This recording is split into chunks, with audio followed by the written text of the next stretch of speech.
આજરોજ ચિસ્તિયા ફાઉન્ડેશનના પ્રમુખ અને મુસ્લિમ સમાજના અગ્રણી સોહિલભાઈ ચિસ્તિયા દ્વારા ખેડા જિલ્લા એલસીબી પોલીસમાં ફરજ બજાવતા પ્રદીપસિંહ દેવેન્દ્રસિંહ મૈડા અને તેમના સાથી મિત્ર પંકજભાઈએ પોતાની આગવી સૂઝબૂછથી અને પોતાના કર્તવ્યનું પાલન કરી કોઈપણ નાત જાતના ભેદભાવ વગર 2 વર્ષથી વધુ સમય વીતી ગયેલા મર્ડરના આરોપીને ડિટેક્ટ કર્યો.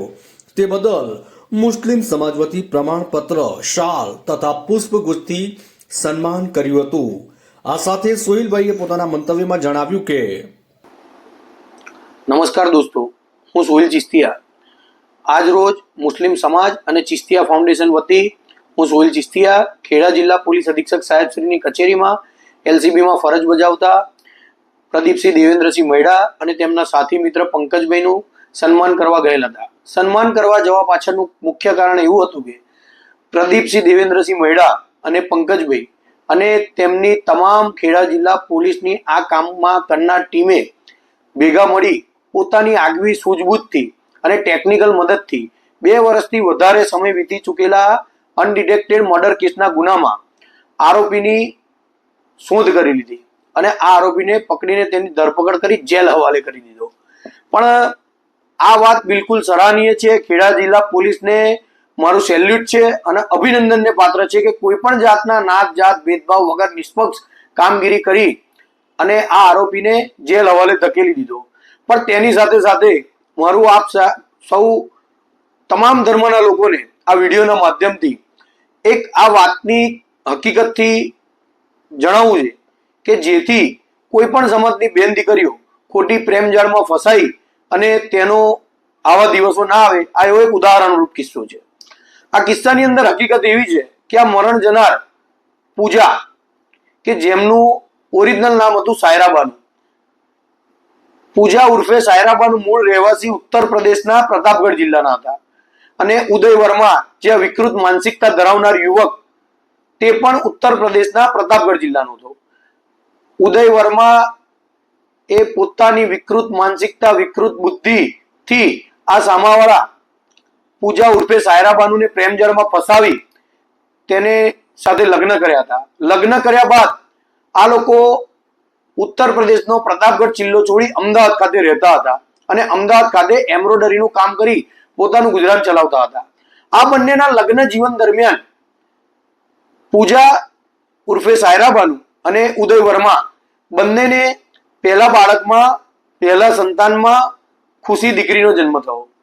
ત્યારબાદ થોડા સમય બાદ બીજા બાળકમાં પુત્ર સ્વરૂપે કનૈયાનો જન્મ થયો.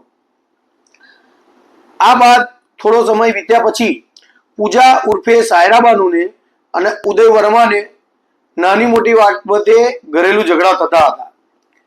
આ ઝઘડાનું પરિણામ એકવાર એવું આવ્યું કે આ વિકૃત માનસિકતા ધરાવનાર ઉદય વર્મા કે મારી દ્રષ્ટિએ આનો કોઈ ધર્મ જ ના કહેવાય, એની વિચારધારા આવી હોય એટલે આ માણસે આ બેન સાયરાબાનુ ઉર્ફે પૂજા અને તેના 2 બાળકોને યુપી પરત લઈ જવાનો પ્લાન બતાવી અમદાવાદથી બરોડા એક્સપ્રેસ હાઈવે પર નીકળી ગયા અને ત્યાં વાહન બિલોદરા મુકામે ઊભું રાખી અને આ 4 લોકો ઉતરી પડ્યા. ત્યાં આ વિકૃત માનસિકતા ધરાવનાર ઉદય વર્માએ પૂજા ઉર્ફે સાયરાબાનુને ગરદા પાટુથી મોતને ઘાટ ઉતારી દીધી અને આ હત્યાકાંડ જોનાર તેમની દીકરી ખુશીને આ જોઈ ગઈ એટલે ખુશીને પણ મોતને ઘાટ ઉતારવાનો પ્રયત્ન કર્યો. ખુશી પણ ત્યાં બેભાન થઈ ઢળી પડી અને પૂજા ઉર્ફે સાયરાબાનુનું પણ મોત થયું. ત્યારબાદ આ ઉદય વર્મા તેના પુત્ર કનૈયાને લઈ ઉત્તર પ્રદેશ ભાગી ગયો અને ખેડા જિલ્લા પોલીસને આ વાતની જાણ થતા તે સ્થળ ઉપર પૂજા ઉર્ફે સાયરાબાનુનું કાયદેસરની કાર્યવાહી કરી, પોસ્ટમોર્ટમ રિપોર્ટ બધું તૈયાર કરી કાયદેસરની કાર્યવાહી કરવામાં આવી. સદનસીબે તેની પુત્રી ખુશી ત્યાંનો આબાદ બચાવ થયો અને તેના પગમાં ઈજા થઈ.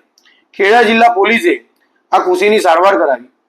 ત્યારબાદ આ હત્યારો ઉદય વર્મા ઉત્તર પ્રદેશ પરત જતો રહેલો અને ત્યાં જઈ તેણે આવી જ રીતે બીજી એક દીકરી સાથે લગ્ન કર્યા અને 2 વર્ષ જેટલો સમય વીતી ગયા બાદ તે લોકો અમદાવાદ ખાતે તેનો અગાઉનો દીકરો કનૈયાને લઈ અને તેની બીજી પત્ની અને ઉદય વર્મા અમદાવાદ ખાતે રહેવા લાગ્યા. શરૂઆતના દિવસોમાં બધું ઠીક હતું, પણ ત્યારબાદ ઉદય વર્માનો દીકરો કનૈયા અને તેની બીજી પત્ની બંને વચ્ચે ઝઘડા થતા રહ્યા. આ ઝઘડા વધતા ગયા. પરિણામે આજ ઉદય વર્મા કે જે ખુશી ઉર્ફે સાયરા બાનુનો હત્યારો હતો, તેને પોતાની વિકૃત માનસિકતા, વિકૃત બુદ્ધિ વાપરી બીજી વખત અમદાવાદ બરોડા એક્સપ્રેસ હાઈવે ઉપર આ લોકોને લઈને નીકળી ગયો અને વાસદ નજીક એક સુમસાન જગ્યા ઉપર તેનો દીકરો એટલે કે કનૈયાને મોતને ઘાટ ઉતારવાનો પ્રયત્ન કર્યો અને કનૈયાને જાનથી મારી નાખવાના પ્રયત્ન બાદ તે ત્યાં બેભાન થઈ ઢળી પડ્યો અને આ ઉદય વર્મા ત્યાંથી ભાગી છૂટ્યો. સદનસીબે કનૈયાના બંને પગમાં ગંભીર ઈજાઓ થઈ અને ત્યાં વાસદ પોલીસ સ્ટેશનની હદમાં આ ગુનો બનવાથી વાસદ પોલીસના ઇન્સ્પેક્ટર સાહેબ શ્રી ડોડિયા સાહેબે કનૈયાની પોલીસની ટીમને સાથે મળી સારવાર કરાવી અને એક સોશિયલ મીડિયામાં અને પ્રેસ નોટમાં એક પેસ્ટ બહાર પાડી પોસ્ટ, અને તેની અંદર કનૈયાના લાગતા વળગતા ઓળખીતાઓએ વાસદ પોલીસ સ્ટેશનના ડોડિયા સાહેબ શ્રીનો સંપર્ક કરવા જણાવ્યું. હવે આ આખી સમગ્ર ઘટના દરમિયાન અને અગાઉની હત્યાના 2 વર્ષ થયા બાદ પણ આપણા હોનહાર પ્રદીપસિંહ દેવેન્દ્રસિંહ મૈડાના મગજમાંથી આ હત્યાકાંડ ગયેલ નહોતો. તેઓ પોતાના નોકરીનો સમય વિતાવી ઘરે પરત હતા. તે દરમિયાન તેમના ઇન્સ્ટાગ્રામના સોશિયલ મીડિયાની અંદર રીલ્સો સ્ક્રોલ કરતા હતા. એ દરમિયાન આ કનૈયાનું પોસ્ટ વાળું વિડીયો જોયું અને ક્યાંક ને ક્યાંક આ વાતના છેડા અગાઉના મર્ડર કેસ જોડે જોડાયેલા હતા તેવું તેમને લાગતા તેઓએ તપાસ હાથ ધરી અને તમામ કામ કરનારી સમગ્ર ખેડા જિલ્લાની આ બ્રાન્ચની પોલીસે આની તટસ્થ તપાસ કરતા છેલ્લે બહાર એવું આવ્યું કે ખુશી અને કનૈયા ભેગા મળી ગયા અને એકબીજાને ભાઈ બહેન કહી બોલાવવા લાગ્યા અને આ તમામ અધિકારીઓએ આ ગુનો ડિટેક્ટ કરી સામાવાળા આરોપીની તાત્કાલિક ધોરણે ધરપકડ કરી. આ વાતથી ખેડા જિલ્લા પોલીસ અને કામ કરનાર તમામ અધિકારીઓને દિલથી સેલ્યુટ છે કે કોઈ પણ જાતના જાત ધર્મ જોયા વગર નિષ્પક્ષ તપાસ કરી આરોપીને જેલ હવાલે કર્યો. પણ મિત્રો, આની સાથે સાથે મારું આપ સૌને જણાવવું કે આ અત્યારે ટ્રેન્ડ ચાલી રહ્યો છે અમુક લોકો દ્વારા કે જેઓનો કોઈ ધર્મ નહીં, નાત જાત નહીં, તેવા લોકો કે જે નથી હિન્દુ કે જે નથી મુસ્લિમ, તે એકબીજાના સમાજની છોકરીઓને લાવી લગ્ન કરવાની લાલચ આપવી, ધર્માંતર કરાવવું, આ એક ટ્રેન્ડ ચાલી ગયો છે.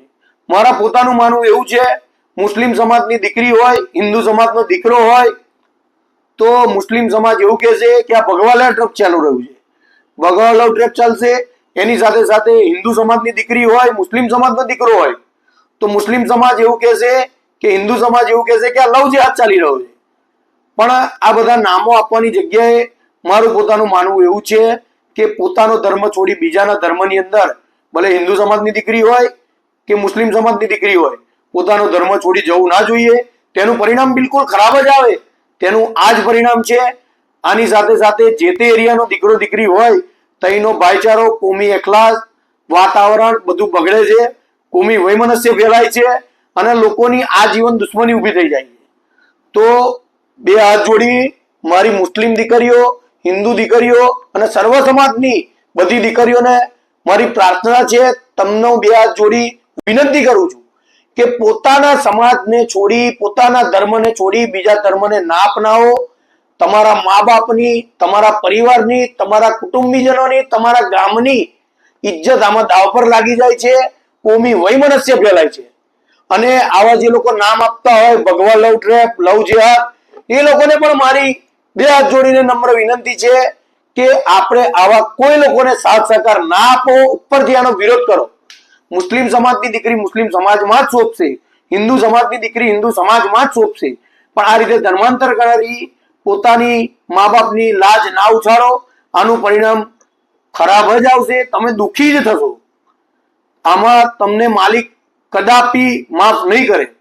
તેની સાથે સાથે આ વિડીયોના માધ્યમથી મારી સરકારશ્રી સામે પણ રજૂઆત છે કે આવા જે જગ્યાએ બનાવ બનતા હોય તેમાં ખરેખર નિષ્પક્ષ તપાસ જોવી જોઈએ કે આ કોઈ રેકેટ કોઈ પણ સમાજનું નહીં ચાલી રહ્યું ને, અને આવા તત્વો સામે પગલાં લેવા જોઈએ. અને શક્ય હોય તો એક કાયદો પણ એવો લાવવો જોઈએ કે ધર્માંતર કોઈ પણ ધર્મનું, ના હિન્દુમાંથી મુસ્લિમ કે મુસ્લિમમાંથી હિન્દુ, કોઈ પણ જાતનું ધર્માંતરણ ના થવું જોઈએ અને મુસ્લિમ સમાજની દીકરી મુસ્લિમ સમાજમાં જ, હિન્દુ સમાજની દીકરી હિન્દુ સમાજમાં જ હોવી જોઈએ, જેથી કોમી વૈમનસ્ય ના ફેલાય અને લાખો જિંદગી આનાથી બચી જશે. મિત્રો, આ વિડીયોના માધ્યમથી મારું ખાલી એટલું જ કહેવું હતું કે તમે આ વાતનું ખરેખર ધ્યાન આપો, તમારી દીકરીઓનું ધ્યાન આપો. અને આ વિડીયો પહેલી વાર કહી રહ્યો છું કે આ વિડીયો મારા આટલા બધા વિડીયોની અંદર આ એક વિડીયોમાં હું રિક્વેસ્ટ કરું છું કે આ વિડીયોને મેક્સિમમ તમે શેર કરો અને ઘરે ઘર સુધી પહોંચાડો, જેથી લોકોની આંખો ઉખડે, ખુલે આંખો અને ખબર પડે કે આવા પણ કિસ્સા બને છે. અને ફરી એકવાર પ્રદીપસિંહ દેવેન્દ્રસિંહ મૈડા, પંકજભાઈ, એલસીબીની તમામ ટીમ, ઇન્સ્પેક્ટર શ્રી વેકરિયા સાહેબ, તેની સાથે સાથે અમારા ખેડા જિલ્લાના પોલીસ અધિક્ષક સાહેબ શ્રી રાજેશભાઈ ગઢિયા સાહેબ, તમામનો તહે દિલથી આભાર અને તમને દિલથી સેલ્યુટ છે કે તમે આવો વિશ્વાસ ના કરી શકાય કે આ ગુનોનું ડિટેક્ટ થશે એવા ગુનાનું ડિટેક્શન કર્યું, એ બદલ તમારો તહે દિલથી આભાર. અસ્તુ. જય હિન્દ, જય ભારત.